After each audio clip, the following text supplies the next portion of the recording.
Bonjour à tous, c'est Majora de la chaîne Majora Arcana et je vous retrouve aujourd'hui pour une nouvelle vidéo.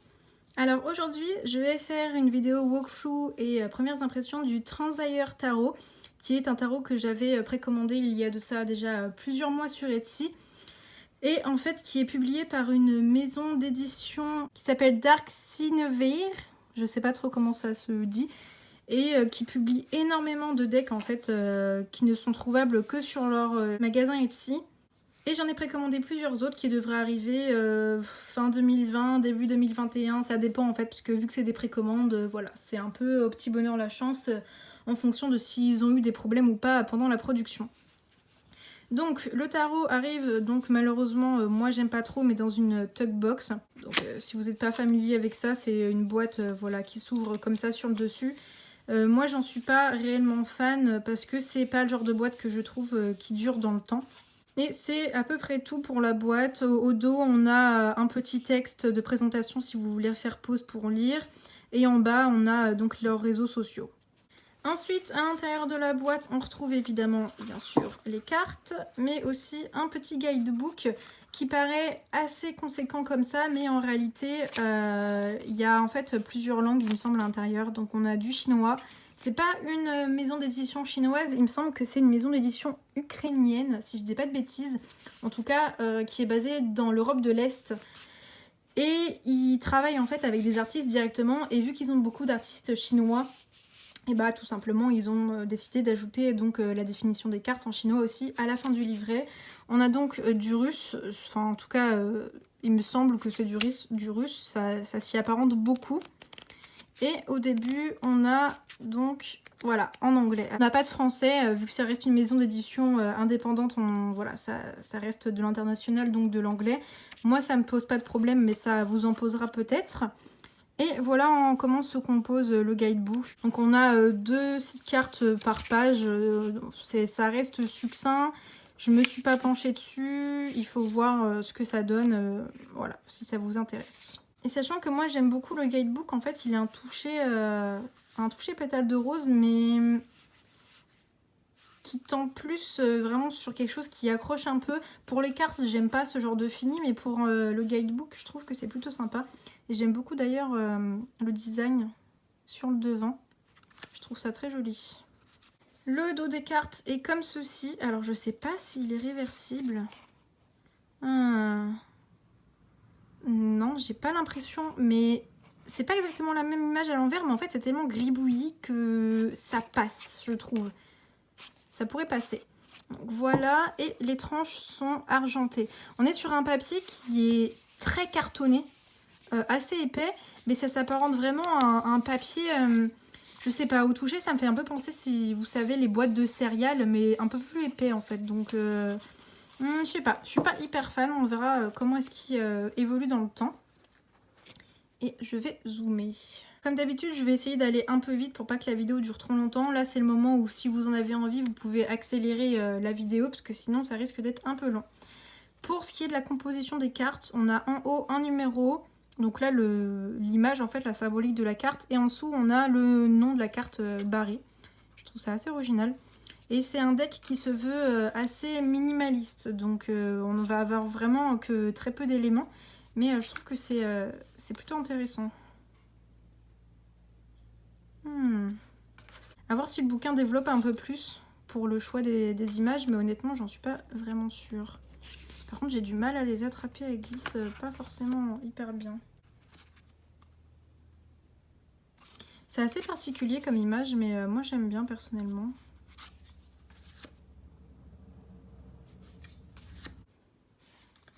Ouais, les cartes ont tendance à un petit peu accrocher entre elles. Rien de bien méchant, mais voilà, ça à prendre en considération. Je suis pas très fan de celle-là, elle est un peu trop gribouillie. Je pense que c'est clairement pas quelque chose qui va plaire à tout le monde là pour le coup. Je sais que je dis ça assez souvent parce que bon, les goûts et les couleurs, voilà, ça dépend vraiment des gens. Mais là, c'est peut-être un peu trop minimaliste. Pas pour moi, mais voilà, je pense qu'il y a certaines personnes que en effet ça pourrait rebuter. Bon, j'ai essayé de faire un nouveau décor, mais mon crâne de dragon me gêne un petit peu, donc je vais gentiment le décaler. Ouais, j'ai un peu de mal à faire glisser les cartes pour vous les montrer. Faudra voir comment elles se mélangent. J'aime bien celle-ci. Ah ouais, la lune, en effet, c'est vraiment très basique. Hein. Là, une lune et un papillon de nuit. Ah et oui, je vous ai pas trop montré, mais en fait, les éléments sont légèrement, comment dire, argentés. Je sais pas si ça se verra, mais il y a quand même eu quelque chose d'appliqué en fait. C'est pas une encre basique. Il y a un revêtement en fait qui fait ressortir un peu les éléments. Je trouve que c'est un deck pour cette période d'automne, ça pourrait être vraiment sympa. Vu qu'il est un peu plus sombre, sans être non plus trop dark. En parlant de deck un peu plus dark, je vous en présenterai un avec des squelettes dedans, que j'ai reçu il y a déjà plus d'un mois, même 2 en fait, mais que j'avais pas encore... j'ai pas encore filmé sa vidéo. Donc c'est bizarre, j'arrive pas à savoir si... C'est un peu compliqué pour les mineurs. On est sur... on n'est pas vraiment sur du pipe deck comme le tarot de Marseille, mais on n'est pas vraiment non plus sur du Rider-Waite-Smith, parce que c'est pas complètement illustré. C'est un genre d'entre-deux. Ça peut être intéressant, je pense, pour essayer d'apprendre tout ce qui est la numérologie et avoir des illustrations un peu plus épurées, un peu moins, comment dire, un peu moins scéniques que dans le Rider-Waite. Pour l'instant, j'aime beaucoup, mais ouais, c'est... je sais pas si je vais arriver à bien travailler avec, faudra voir. En tout cas, ouais, les images sont vraiment super jolies. J'aime beaucoup ce bâton. On dirait presque une fissure en fait dans un genre de mur, comme une faille. C'est vraiment très sympa.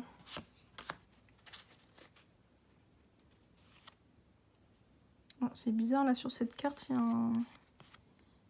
Là, je sais pas si vous verrez bien, mais je sais pas, il y a une tache ici. Comme s'il y avait eu de la poussière dessus, je sais pas trop. Disons que vu que la carte est vraiment noire, des fois je sais que sur papier le noir c'est pas forcément une couleur qui rend toujours bien. Ça dépend des noirs en fait, s'ils sont profonds ou non. Et là en l'occurrence sur certaines cartes ça a tendance à faire des petites taches à des endroits. Ah, elle est vraiment superbe cette carte là, ce 2 d'épée. Il me fait un peu penser au True Black Tarot, mais avec moins ce côté lumineux. Parce qu'en fait, le True Black, ce qui est intéressant, c'est que les cartes sont vraiment noires, avec les figures en blanc. Mais il y a quand même un halo de lumière autour. Et là, certes, les dessins sont blancs, mais ça fait pas... Ça fait pas... Ouais, ça fait pas ce halo lumineux autour qui relève un peu... et voilà, qui fait un peu cette... comment dire... ce côté lumineux qu'on retrouve même dans les ténèbres. Là, ça reste vraiment assez sombre, je trouve.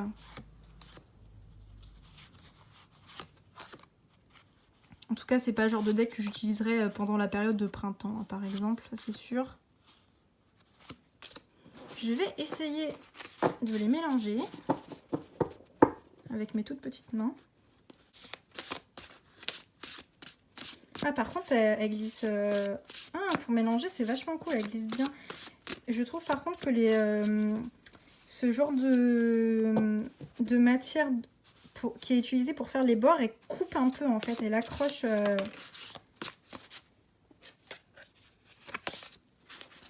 Elle accroche un petit peu, mais oh, j'aime beaucoup le son.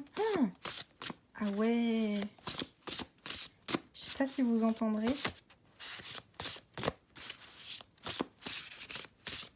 Puis vu que j'ai vraiment des petites mains, j'ai toujours un problème pour mélanger les cartes malheureusement. Elles font vraiment un son qui est super beau. J'aime beaucoup.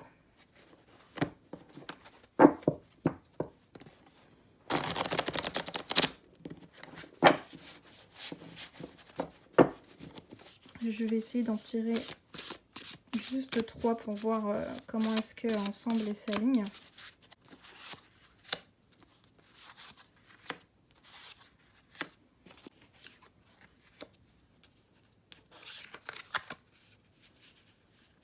Ah bah, j'aime bien mélanger encore, tiens.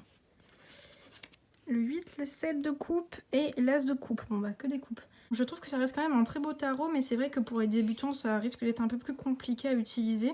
mais pour cette période un peu plus sombre, voilà, d'automne, Halloween, etc. Ouais, c'est un jeu que je trouve assez sympa.